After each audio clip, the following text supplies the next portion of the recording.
नमस्कार, city week news देख रहे हैं आप और मैं हूं आपके साथ साक्षी सोनी। इस वक्त हिसार के कांग्रेस भवन के अंदर मौजूद हूं और कांग्रेस के बड़े बड़े नेता यहां पर पहुंच चुके हैं। लेकिन अब सबसे बड़ा सवाल ये आकर के खड़ा हो चुका है कि आखिरकार आज कांग्रेस भवन के अंदर ऐसा क्या हो रहा है जो इतने बड़े बड़े नेता यहां पर आकर के इकट्ठा हो चुके हैं और भीड़ जो है बेहद ज्यादा यहां पर बढ़ चुकी है।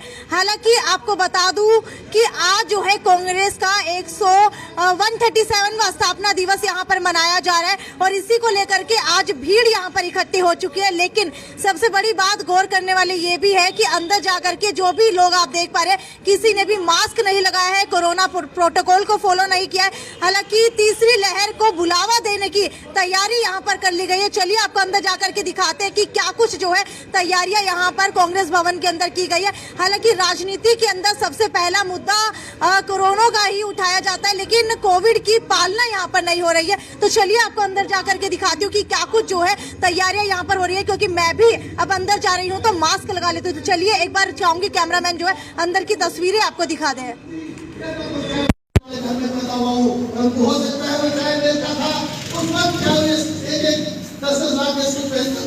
जब उसको अवसर मिला देश के प्रधानमंत्री के रूप में, तो दोस्तों बताने की बात है कि जब उनको अवसर मिलता है किसी साथी को, अगर फिर भी वो अपनी उसी शैली में, उसी वेशभूषा में, उसी सिद्धांत पर रहता है, तब जाकर के हम कह सकते हैं कि इसके सिद्धांत पड़ा रहती है।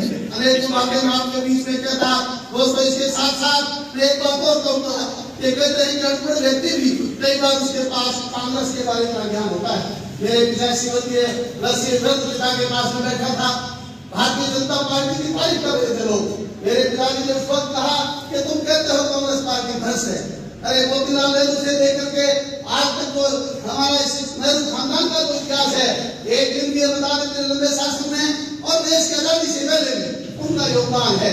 लाखों रुपए भाव आप देकर के उन्होंने देश को आजादी के लिए देश को बहुत कुछ देने का काम किया और देश की आजादी के बाद उन्होंने खाने का काम नहीं किया, बल्कि उन्होंने अपने अनेकों बिल्डिंगें दान दे करके इस देश को, इस देश की धरोहर के रूप में दी। आज तक भारतीय जनता पार्टी का एक व्यक्ति है जो 100 रुपए भी कोई देश के लिए दे सकता है, त्याग कर सकता है। अनेकों बातें अगर हम कंपेयर करेंगे कांग्रेस पार्टी और बीजेपी की, अगर कल बार हम कोई बात रखेंगे तो दोस्तों हमारे पास ऐसी अनेकों बातें होंगी जिससे हमारे विरोधी पक्ष के लोग आपके सामने बैठ नहीं पाएंगे। मेरे तमाम साथियों से पुनः एक आग्रह करता हूँ दोस्तों, किसी साथी को अभी कुछ बात कर रहे थे, हम सब बोलते हैं भाई सतबीर जी कह रहे थे हम अपना सम्मान करना सीखें, एक से एक साथी को अपने से बड़ा समझें, जिससे हमारी कांग्रेस पार्टी मजबूत होगी। चाहे आपस के विरोध हो, इस वैचारिक विरोध हो, इसके बावजूद भी आप और हम सब आपस में सम्मान देकर के हमारी पार्टी को मजबूत करें। महात्मा गांधी, जवाहरलाल नेहरू और इंदिरा जी, राजीव जी, सोनिया जी के सिद्धांत पर चल करके पुनः जो देश में आपातकाल लगे हुआ है और नई हमारी तानाशाह जो सरकार है, इस तानाशाही को खत्म करने के लिए पुनः एकजुट होकर के साथ आगे बढ़ने का काम करें। मैंने समय अधिक दे दिया क्योंकि सेठ जी मेरे पाँव के नीचे हाथ लगा रहे थे। मैंने कहा सेठ जी कोई बात नहीं, मैं तो आज तक एक टाइम दिया, मैं तो कभी भी दबाता हूँ, एक मिनट का समय लेता हूँ। परंतु जब कोई संगी होता है ना, तो सांग गाना लग गया, तो दूसरी संगी होगा तो उसका पैर अपने आप को सुना गया। इसलिए भाई हमारे भाई को सुनिए, हमारे रसूली जी ने ऐसी बातें जो कर रहे थे, मेरे उन्होंने एक बातें की जिनको मैं अब बहुत कम शब्दों में कोई बात करने का प्रयास किया है। उन्हें आप सबका बहुत बहुत धन्यवाद करता हूँ। अधिक समय के लिए उन्हें आपका मैं कसमा काटती हूँ। धन्यवाद। बहुत अच्छे और जी ने बड़ाई अच्छी बातें बताई है, बिल्कुल सही कह रहे हैं। ये हमारे लोगों में सुनने का भी मादा कम है। सही कह रहे सभी लोग, कांग्रेस का इतिहास हम जानते नहीं है, सुन हम सकते नहीं है, बैठ हम सकते नहीं है। थोड़ी देर के बाद यूं लगता है चले चले चले जल्दी है मेरे नाम है। सच बात बनी उन्होंने बताई एक बात, पहले राष्ट्रपति डॉक्टर राजेंद्र प्रसाद सिंह जिस पद के ऊपर थे, परसों हमारी साल की धरती पे रामचंद्र राही जी सर्वोदय होने आए, की तरफ से हमको सम्मानित किया था। एवं बहुत बड़ी हस्ती है। आप रोज टीवी के ऊपर देखते हो गांधी स्मारक नीति राजसभा, उसके प्रधान राष्ट्रीय प्रेसिडेंट गांधीवादी, उनका एक एक शब्द ऐसा था। आपने अखबार में देखा होगा, कल नेशनल न्यूज थी, स्टेट और नेशनल पेज के ऊपर उनका लगा हुआ था। बिल्कुल रणदीप सिंह ने सही कहा, ऐसे ऐसे महान योद्धा शहर में आते हैं, लेकिन हमारे कांग्रेस दल अछूते रह जाते हैं। उनके तो दर्शन मात्र ही बहुत बड़ी बात होती है। उसको हमने परसों सम्मानित किया, जो कि पक्के घर की बात है। उनका क्या कहना, तो ऐसे लोगों को सुनना चाहिए। ऐसी बातें सुनने के लिए थोड़ा सा टाइम हमें निकालना भी चाहिए। बहुत बहुत धन्यवाद। हमारे बीच में प्रेम जागरा जी है, का भी धन्यवाद करता हूँ। कुछ मेरे भाई जिनको मैं नाम से नहीं जानता, मैं लक्ष्मण प्राप्ति हूँ, वो सभी उपस्थित हो भी सभा की शोभा बढ़ा रहे हैं। बहुत बहुत धन्यवाद। अब मैं समय ना ज्यादा लेते हुए हमारे बीच में हमारे पूर्व मंत्री हमारे सम्माननीय श्वेता सिंह सैनी जी वो भी आए और अपनी बात रखें आज स्थापना दिवस के ऊपर। आदरणीय कांग्रेस पार्टी के सभी वरिष्ठ और कनिष्ठ नेतागण, कार्यकर्तागण और मातृशक्ति, आज हम सभी साथी हमारी भारतीय राष्ट्रीय कांग्रेस के 137वें स्थापना दिवस के ऊपर मनाने के लिए इकट्ठे हुए हैं। अब कांग्रेस पार्टी ने क्या दिया देश को? कांग्रेस पार्टी ने सबसे पहले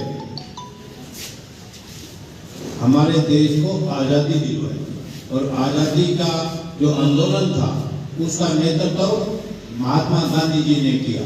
उसमें त्याग और बलिदान सबसे ज़्यादा हमारी पार्टी ने, कांग्रेस पार्टी ने किया हमारे देश के लिए। दूसरा, सिद्धांतों की पार्टी है, और सिद्धांत क्या थे हमारे सिद्धांत थे महात्मा गांधी जी के नेतृत्व में सत्य, अहिंसा और अनुशासन।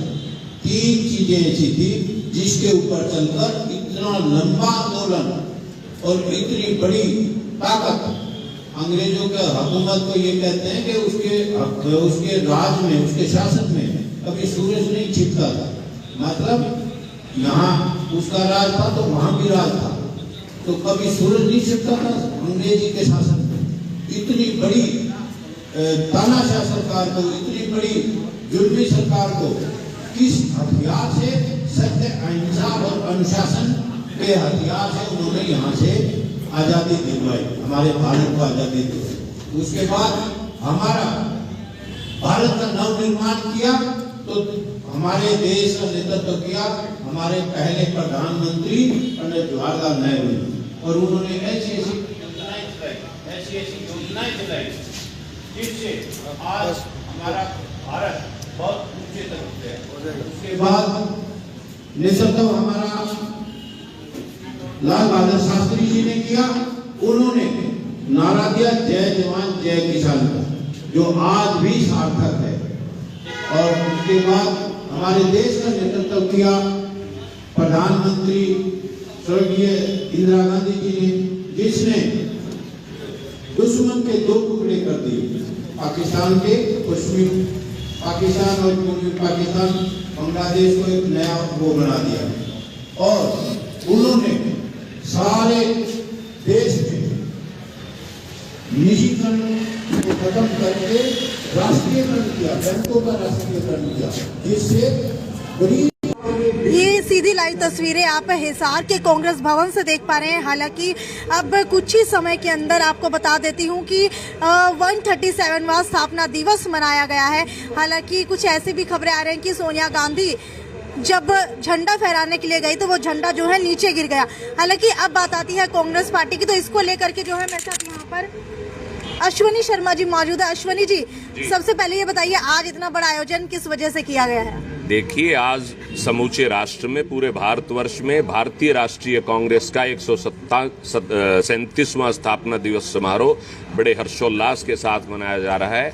और उसी संदर्भ में आज हम हिसार के सभी साथी, कांग्रेस पार्टी के सभी क्षत्रप यहाँ कांग्रेस भवन के प्रांगण में अपनी पार्टी का स्थापना दिवस समारोह मनाने के लिए एकत्रित हुए हैं। ठीक है, अब कांग्रेस की बात की जाए तो कांग्रेस की आगे की रणनीति किस तरीके की रहने वाली है अपनी पार्टी को मजबूत करने के लिए? क्योंकि अगर पंजाब की बात की जाए तो पंजाब के अंदर अब इलेक्शन जो है कहीं ना कहीं पास है।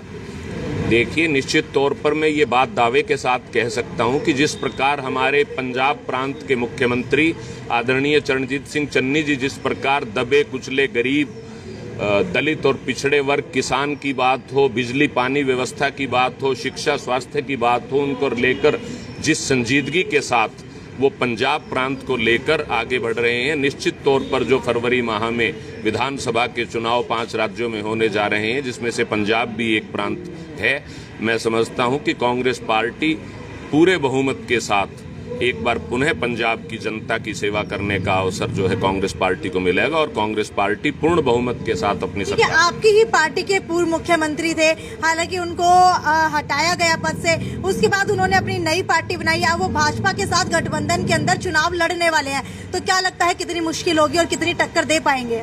देखिए, मैं समझता हूं कि कांग्रेस पार्टी का कोई मुकाबला किसी से हम नहीं मानते, और जहां तक दूसरे नेताओं की बात आपने की, उनके बारे में तो वो ही बता सकते हैं। लेकिन अगर कांग्रेस की बात की जाए तो कांग्रेस जो है अभी तक कैप्टन जी के गुणगान बहुत ज्यादा किया करती थी, लेकिन जैसे ही वो अलग हुए तो अब आप कह रहे हैं कि कांग्रेस पार्टी जो है किसी के साथ अपना मुकाबला नहीं मानती है। देखिए, कांग्रेस पार्टी की बात कर रहा हूं मैं। कांग्रेस पार्टी जो है एक बहुत बड़ा, मैं समझता हूं ये एक संस्था है। व्यक्ति विशेष जो है, बहुत से लोग पार्टियों में आते हैं जाते रहते हैं, उससे पार्टी को कोई फर्क नहीं पड़ता। लेकिन सर, मुख्यमंत्री का चेहरा होना बहुत बड़ी बात होती है। तो मुख्यमंत्री हमारे पास तो बहुत विकल्प है मैडम।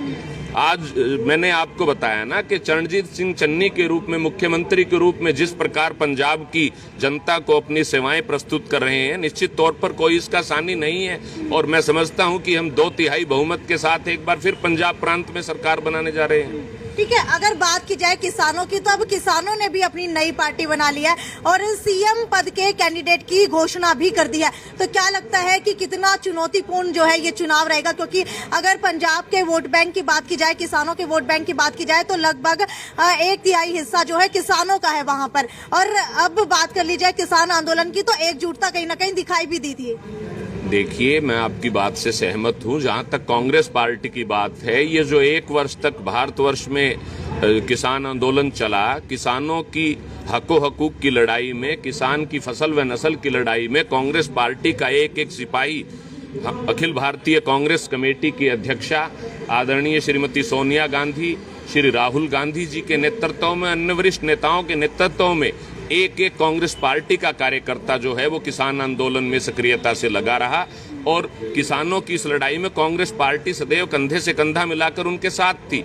और मैं समझता हूं कि आज जब जनता की बात आती है, जब इन भारतीय जनता पार्टी की निकम्मी, नकारा व संवेदनहीन सरकारों से देश व प्रदेश की जनता का पीछा छुड़ाने की बात आती है, तो मैं समझता हूं कि चाहे किसान हो, मजदूर हो, व्यापारी हो, आड़ती हो, कर्मचारी हो, छोटा मजला दुकानदार हो, दलित हो, पिछड़ा हो, कमेरा हो, शोषित हो, वंचित हो, सभी लोग कांग्रेस पार्टी की तरफ टकटकी लगाए देख रहे हैं। और मैं समझता हूं कि निश्चित तौर पर सभी वर्ग कांग्रेस पार्टी के साथ जुड़कर इन निकम्मी व नकारा सरकारों से पीछा छुड़ाने का देश व प्रदेश की जनता का कार्य करेंगे। बिल्कुल, हमारे साथ अश्वनी शर्मा इस वक्त जुड़े हुए थे। लेकिन आपको बता दूं कि अगर कांग्रेस भवन की बात की जाए तो कांग्रेस भवन के अंदर अभी भी कार्यक्रम उसी तरीके से चल रहा है।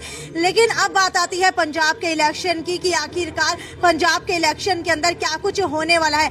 हालांकि अगर मुद्दों की बात की जाए तो पूर्व मुख्यमंत्री जो थे कैप्टन अमरिंदर, वो कहीं ना कहीं जो अपनी नई पार्टी बना करके भाजपा के साथ गठबंधन में लड़ने वाले हैं, और किसानों की तरफ से नई पार्टी बना दी गई है। आम आदमी पार्टी भी जो है अपना कैंडिडेट इस बार पंजाब इलेक्शन के अंदर खड़ा करने वाली है। फरवरी के अंदर पंजाब इलेक्शन होने वाले हैं, 2 महीने का समय बचा है। इसी को लेकर के कांग्रेस के अंदर कितना डर है, कांग्रेस जो है कितनी मजबूती से इस बार इलेक्शन के अंदर खड़ी हो पाएगी, और क्या कांग्रेस इस बार अपनी सीट जो है दोबारा से बचा पाएगी? खैर, अब ये तो देखने वाली बात होगी। आपकी जो भी राय है वो मुझे नीचे कमेंट सेक्शन के अंदर लिख करके बताइए। ये थी साक्षी सोहनी की रिपोर्ट हिसार के कांग्रेस भवन से। नमस्कार।